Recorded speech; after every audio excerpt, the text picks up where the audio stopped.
Game jadul ini adalah sumber inspirasi dari mode Become a Legend di Winning Eleven atau PES dan juga mode Be a Pro atau Player Career Mode di game FIFA atau EA FC.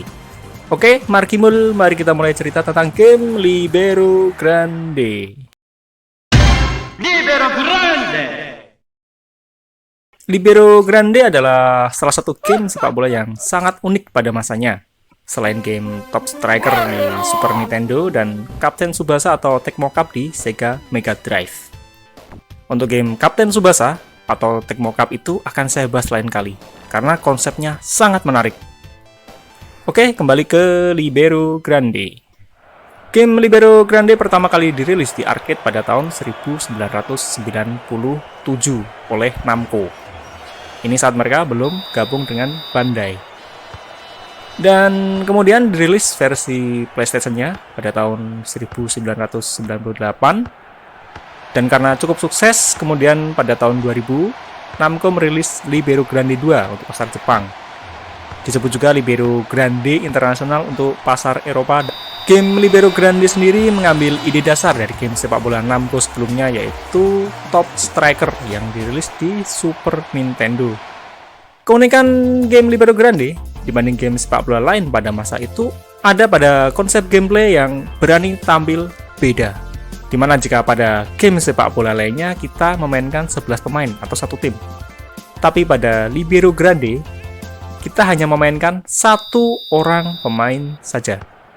Sedang sisanya 10 pemain dikendalikan oleh komputer. Pada Libero Grande yang pertama, kita akan memilih satu pemain bintang dari daftar yang tersedia. Kemudian kita memilih tim nasional mana yang kita inginkan. Di sini kita bebas mau memilih kombinasi antara pemain bintang dan tim nasional manapun. Seperti halnya pada game sepak bola kebanyakan pada waktu itu, para pemain bintang tersebut merepresentasikan pemain dari dunia nyata, tapi dengan nama yang diplesetkan. Misalnya, Zinedine Zidane menjadi Zenon Zatkine, Hidetoshi Nakata menjadi Naoki Hidaka, atau Ronaldo menjadi Raimundo. Total ada 31 pemain, dengan sebagian diantaranya adalah pemain rahasia yang berisi para pemain legendaris yang saat itu sudah pensiun. Pemain yang kita pilih semuanya memiliki posisi yang sama persis, yaitu gelandang tengah. Mungkin di era modern mereka ini disebut sebagai box to box, karena peran libero di era modern ini kan nyaris tidak ada lagi. Kemudian yang membedakan selain nama dan penampilan, tentu saja skill yang mereka miliki. Game mode dalam Libero Grande sendiri terdiri dari arcade mode, liga, dan turnamen berformat Piala Dunia. Total ada lebih dari 32 tim nasional yang bisa dipilih. Pada saat pertandingan, kamera akan mengikuti bola dengan posisinya dari belakang pemain kita, dengan sudut pandang yang cukup sempit menurut saya. Dan jujur saja kameranya sangat tidak nyaman, tapi bisa dimaklumi mengingat keterbatasan teknologi pada waktu itu. Kemudian juga animasi pergerakan pemain terasa lambat, dan kamera yang sempit tadi cukup menyulitkan pandangan saat kita berusaha merebut bola ataupun saat mau mengirim umpan untuk mengukur jaraknya. Dan menurut saya inilah kelemahan utama dari game Libero Grande. Sedangkan kita sebagai satu pemain bisa memberi perintah pada pemain komputer di tim kita. Pemain komputer itu akan melakukan perintah yang kita berikan dengan jeda sekitar 1 atau 2 detik lah dari saat kita menekan tombol. Dan hal ini, delay ini malah menampilkan kesan realistis. Karena seperti saat kita memberi perintah saat bermain di lapangan di sepak bola, perintah itu akan butuh waktu untuk bisa diterima atau dimengerti oleh teman main kita. Perintah yang diberikan cukup sederhana, seperti perintah untuk menembak, menutup ruang, melakukan tackling, atau juga meminta umpan. Pada Libero Grande pertama tidak banyak hal yang bisa kita atur. Kita hanya bisa memilih pemain dan tim nasional saja. Sementara soal strategi dan posisi kita hanya bisa mengikuti dari preset yang sudah ada. Pada Libero Grande 2 atau Libero Grande Internasional, banyak perubahan yang terjadi. Di antaranya adalah yang pertama, sekarang kita bisa bebas memilih pemain pada posisi apapun, dari penyerang sampai kiper. Pemain yang kita pilih berdasarkan representasi mereka di dunia nyata, seperti Buffon yang merepresentasikan Buffon, atau Totti yang merepresentasikan Francesco Totti, dan juga lain sebagainya. Tapi jangan khawatir, nama-nama plesetan tersebut bisa kita edit sesuai yang kita inginkan. Ada fitur untuk itu.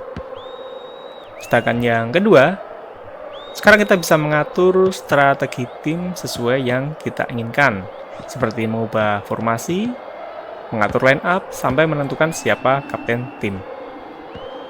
Kemudian yang ketiga, kameranya menjadi lebih baik dari sebelumnya, di mana jarak pandangnya menjadi lebih luas dan lebih responsif. Meski tetap saja masih bikin pusing. Kesimpulannya, Libero Grande 2 sukses melakukan perubahan besar dari game yang sebelumnya. Kemudian melangkah beberapa tahun ke depannya, konsep game Libero Grande ini kemudian ditiru oleh Konami pada game Winning Eleven 10 pada mode yang bernama Fantasista, dan kemudian berganti nama menjadi Be a Legend pada PES 2009. Dan tak mau ketinggalan, EA juga meniru konsep ini pada FIFA 9 dengan mode Be a Pro, yang kemudian berganti nama menjadi Player Career Mode pada seri-seri selanjutnya. Mode ini termasuk diminati banyak pemain PES dan juga FIFA, dengan hal yang lebih sederhana yang membuatnya lebih nyaman dimainkan daripada Libero Grande, yaitu opsi kamera yang lebih beragam. Apalagi semenjak ada fitur bermain online 11 lawan 11, menjadikan mode ini punya komunitasnya sendiri yang sangat kuat. Seri game Libero Grande sendiri sayangnya tidak berumur lama. Setelah cukup sukses pada seri pertamanya, seri Libero Grande 2 atau yang berjudul Libero Grande Internasional ternyata tidak terlalu sukses di pasaran.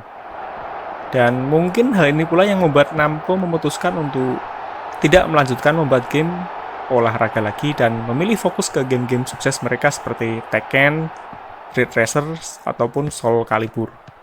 Mungkin hal itu disebabkan juga karena waktu itu, tahun 2000-an itu, game sepak bola sudah terlalu didominasi oleh Konami dan EA, sehingga game Libero Grande 2 dengan konsepnya yang unik ini kurang terlalu laku di pasaran.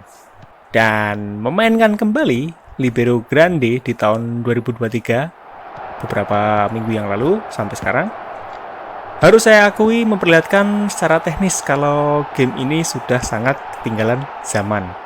Sekali lagi secara teknis.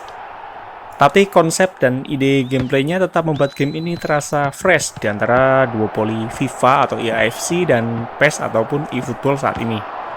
Dan saya sendiri sangat menghargai apa yang sudah dilakukan oleh Libero Grande karena konsep dasarnya yang unik kala itu. Dan sampai sekarang, bagi saya pribadi, Libero Grande termasuk salah satu dari 6 seri game sepak bola favorit saya. Selain Kapten Tsubasa atau Tecmo Cup di Mega Drive, kemudian Super Sidekick di arcade, dan Football Manager, dan saat juga masih bernama Championship Manager, dan tentu saja duopoli FIFA dan Winning Eleven atau PES di konsol dan PC. Sedangkan untuk eFootball, ya mohon maaf, kamu belum layak hadir di hati saya. Oke, sekian dan terima kasih.